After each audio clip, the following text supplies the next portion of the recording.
Greetings. I've mentioned in the past how a lot of pro-inflation people, or people who want to believe that inflation is much higher than it is, usually debate via anecdotes, and these are people who otherwise are too intelligent to debate via anecdote. But somehow inflation is something that requires debating via anecdote because they're desperate to believe in high inflation and the actual data does not corroborate the need to believe in that fiction. And in the United States, this is usually done by citing the price of gasoline. Now, gasoline is something that most people do need to use every day, but it's not a huge portion of their total expenditures, but it is still a daily necessity. So as bad as it is to use gasoline as an anecdotal indicator of inflation, sometimes you get anecdotes that are even funnier and narrower. And I got a comment just 2 days ago on my previous video, on the minus 300 billion deprinted in August 2022 video, from commenter Statos. And I feel bad for him in that he is worried and nervous, and I hope this video makes him feel good. This is not me taking apart someone's comment, but rather hoping to reassure someone that the anecdote you're using is not the be-all and end-all, and you're not about to be hurled into poverty. So he said, my auntie, whom worked for a national bank for a European government, he won't say which country, but in his next comment he reveals which country he comes from anyway. His auntie said, you'll notice that if you have inflation for a long time, the price of butter and bread are getting more expensive. In my country, I noticed the price of butter before 2008's housing crash to now it went up 250%. So that's 250% over 14 years. Then he goes into a different point of we'd have a cycle of 35 years of recession. We went through 14 years. That means 21 years are left. Now, a recession means negative GDP growth. You don't have a 35-year recession. Even my country have warned about recession since 2017. Well, if you're perpetually warning about recession, and then if you've been warning since 2017, and then if it happens in 2022, that isn't really a prediction. That's just a broken clock being right. But fine, he's very worried about the price of butter and bread because his auntie said that is the real indicator. So my response is that it's highly anecdotal to select butter as your indicator. The GSCI is far more comprehensive, as described in the video that he's commenting on. You have to take commodities as an entire basket and for a worldwide price because that gets around the entire claim that inflation numbers are rigged and the government is underreporting inflation. If we look at this Goldman Sachs commodity index, we can see that on a 10-year basis, the growth rate is minus 0.93%, so almost 1% a year deflation for 10 years. And you have to take this rolling long-term window of time. We don't cherry pick points. We take a rolling window, and commodities are in deflation, as I speak about a couple of times each month. And a commodity like dairy is also included in this in very small weights. Obviously, oil and such are the bigger weighted commodity components here. And milk from dairy farms is what butter is made from. So we go back to his comment. So his response to my comment of how choosing butter is highly anecdotal becomes even funnier.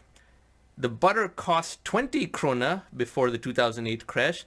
Now the same 500 grams of butter is 90 krona. Now he didn't want to reveal which country he's from, but since he said krona, that means he's from Sweden. Fine, that's not important.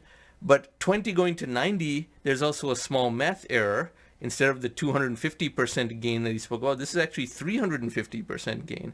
But fine, even that's not that important. We'll take the higher of the two, 350% gain in the price of butter. So let's look at the data in the US because something like butter is a very commoditized thing. It can't be in hyperinflation in Sweden if it's not rising in the US and vice versa. Butter is not some super complicated thing to produce and export. Luckily, we have this data. From the Federal Reserve website, there is a producer price index for creamery butter at the manufacturing site. So this is not at the retail store, but this is wholesale at the creamery, which is more accurate because you don't have this retail markup that can vary a lot by metros and things like that. So this is a better indicator. And as you can see, 1984 was 100, and even today it's 195. So in 38 years, it still has not doubled in price. Butter is not in hyperinflation. This is less than 2% a year of a growth rate, 1984 to present. So there's no way the price could have risen that much even in Sweden. So he is worried about how butter went up 3x or 4x from 2008 to present, which is itself questionable because in the United States it didn't rise that much. There were times when it was below trend, such as 1995, and also 2020-21. The steep rise is recent, but that isn't that much of a rise in the context of all this. So we go back to his comment. And my response, I hope, will help educate everyone about how to deconstruct a case study type of problem in finance and economics, but also you may find some humor in it as well. And again, I want to make him feel good that he's not going to be hurled into poverty because the price of butter is going to become catastrophically high. Again, anecdotal example that means nothing. What was the cost of an EV in 2008, or a flat screen TV, or 1 gigabyte of storage? Now, those would be the technological ways to answer this question, all of which are valid. These are all technological atom-type exponentially deflating products and product components, which contribute to the entire world's technological deflation, which is what the main video he's commenting on is about. But then I ask other questions. What percentage of your total expenditure is butter? And I'll come back to that. Also, what is the ratio of wholesale milk prices from the farm to the price of butter in the store? And that is how you have to think about it. First, there is milk from a dairy farm that is bought wholesale and shipped to the butter factory, where that is made into butter in large volumes, and then that is packaged into small units for retail consumption. So there's many middlemen in between. So did the price of milk rise 350%? Did the price of wholesale butter rise that much? Is all of the rise because of the retailer markup? Is it a supply chain problem, or is it a raw material problem?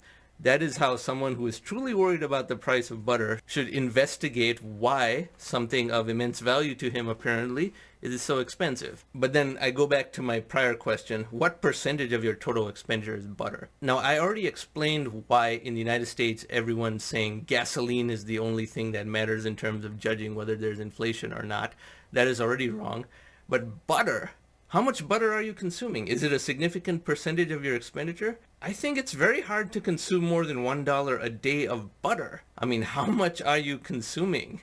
Even if you're making hollandaise sauce or beurre blanc every day, there's no way you can be consuming so much butter that it is a large percentage of your expenditure. Yet he chooses butter as the indicator through which to refute the premise that quantitative easing and exponential money creation is being offset by technological deflation. Now that is funny. I must say I find that to be quite humorous. Butter is very high calorie and very filling, so even if someone were to eat butter as their primary food, they still would not be able to consume that much because you would get full very quickly. It lends itself to rapid satiety. So then I say, of course, close it off with a technological point, because that's what this entire channel and this particular video is about. Your example is no more valid than if one uses the cost of microchips dropping by a factor of 100 over the same period as evidence of the entirety of their expenses. You can't say that Moore's law applies to everything a person consumes. The same way you can't say the price of butter is indicative of hyperinflation that is going to reduce everyone to poverty. And too many people think this way. There's something about the inflation narrative that makes people shut off their brain. They have to debate via anecdotes. They are desperate to believe that inflation is much higher than it is. They're also desperate to believe that inflation is always bad and deflation is in fact a good. And that is actually very dangerous, because too many voters are going to vote for deflation and then get what they voted for, which is when democracy fails, because deflation would be much worse than inflation. But anyway, I hope you found this to be somewhat humorous, because it's strange enough when someone says the price of gasoline is the reason that life is so much worse in 2022 than it was in 1960. But butter, the price of butter tripling is a reason for the entire atom thesis. The entire quantitative easing and technological deflation interface is wrong because of butter. Butter? How much butter are you consuming? Good heavens. But anyway, this is an example of how not to think about inflation and how not to make yourself feel pessimistic and nihilistic over the most trivial things. Anyway, I hope you found this to be informative, and particularly the part about how to deconstruct the cost of a retail end product to identify whether there's inflation in its core components or it's just a retailer markup supply chain type of issue. Thanks for watching.